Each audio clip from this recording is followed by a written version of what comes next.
যুক্তরাষ্ট্রের ভার্জিনিয়া অঙ্গরাজ্যের বিরুদ্ধে মামলা করেছে বিচার বিভাগ, United states department of justice ডিওজে।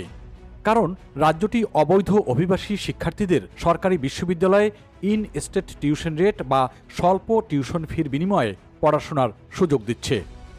Federal সরকারের দাবি, এই রাজ্য নীতিটি ফেডারেল অভিবাসন আইনের সঙ্গে সরাসরি সাংঘর্ষিক। এই মামলায় বিচার বিভাগ বলেছে, ফেডারেল আইন অনুযায়ী যুক্তরাষ্ট্রে অবৈধ অবস্থানরত বিদেশিদের এমন কোনো শিক্ষাগত সুবিধা দেওয়া যাবে না, যা মার্কিন নাগরিকদের থেকে বঞ্চিত করা হয়। এই বক্তব্য দিয়েছেন বিচার বিভাগের অফিস অব ইমিগ্রেশন লিটিগেশনের সহকারী পরিচালক এলিয়ানিস পেরেজ। তিনি আরও বলেছেন, এই আইনে কোনো ব্যতিক্রমের সুযোগ নেই। এদিকে 2022 সালে পাশ হওয়া ভার্জিনিয়া অঙ্গরাজ্যের একটি আইনে বলা হয়েছে যে শিক্ষার্থীরা অন্তত 2 বছর ধরে রাজ্যে বসবাস করছে তারা বৈধ কাগজপত্র না থাকলেও ইন স্টেট টিউশন রেট সুবিধা পেতে পারবে। অর্থাৎ বিদেশি বা অনিবন্ধিত শিক্ষার্থী হলেও যদি তারা ভার্জিনিয়ায় দীর্ঘদিন ধরে বসবাস করে তবে তাদের টিউশন ফি স্থানীয় শিক্ষার্থীদের সমান হবে। অন্যদিকে ফেডারেল সরকারের মতে এই নীতিটি মার্কিন সংবিধান ও অভিবাসন আইন এই দুইয়েরই বিরোধী, কারণ এতে অন্য রাজ্যের মার্কিন নাগরিকরা যারা ভার্জিনিয়ার বাসিন্দা নন এই সুবিধা পান না।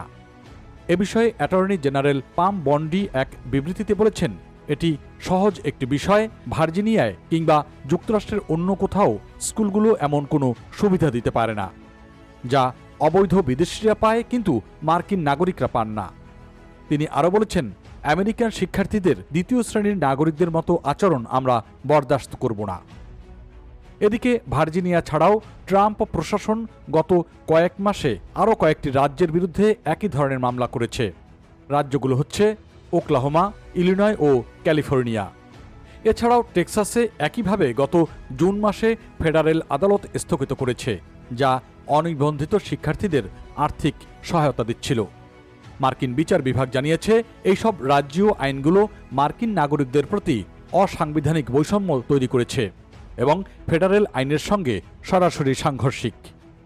National Immigration Law Center NILC এর তথ্য মতে যুক্তরাষ্ট্রের অন্তত 22টি অঙ্গরাজ্যে ইকুইটি টিউশন ল রয়েছে, যেখানে নির্দিষ্ট শর্ত পূরণ করলে শিক্ষার্থীরা তাদের অভিবাসন স্ট্যাটাস নির্বিঘ্নে ইন স্টেট টিউশন রেট পেতে পারে।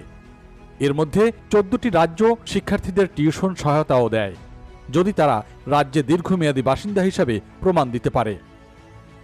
যুক্তরাষ্ট্রের National Immigration Law Center NILC বলেছে, ফেডারেল আইন রাজ্যগুলোকে এই সুবিধা দেওয়ায় সরাসরি নিষেধ করে না, তবে শর্ত হল রাজ্যের বাইরের মার্কিন নাগরিকরাও একই নিয়মে সুযোগ পেতে হবে। এ বিষয়ে ভার্জিনিয়ার রিপাবলিকান গভর্নর গ্লেন ইয়াংকিন এখনও আনুষ্ঠানিকভাবে কোনো মন্তব্য করেননি। তবে রাজ্যের কিছু শিক্ষা কর্মকর্তা বলেছেন, এই নীতি রাজ্যের অর্থনীতি ও মানবিক মূল্যবোধের সঙ্গে সামঞ্জস্যপূর্ণ। তারা বলেছেন, আমরা এমন শিক্ষার্থীদের সহায়তা করছি যারা আমাদের কমিউনিটিরই অংশ। তাদের বৈধ কাগজপত্র না থাকলেও তারা আমাদের ভবিষ্যতের শ্রমশক্তি। আর বিশ্লেষকরা বলছেন, এই মামলার রায় নির্ধারণ করবে রাজ্যগুলোর হাতে শিক্ষানীতি নির্ধারণের ক্ষমতা কতটা স্বাধীন থাকবে এবং ফেডারেল অভিবাসন আইন সেই সীমারেখাকে কোথায় টেনে দেবে। বিশেষজ্ঞদের মতে এই মামলার ফলাফল শুধু ভার্জিনিয়া নয়, পুরো দেশের অভিবাসী শিক্ষার্থীদের ভবিষ্যৎকে গভীরভাবে প্রভাবিত করতে পারে।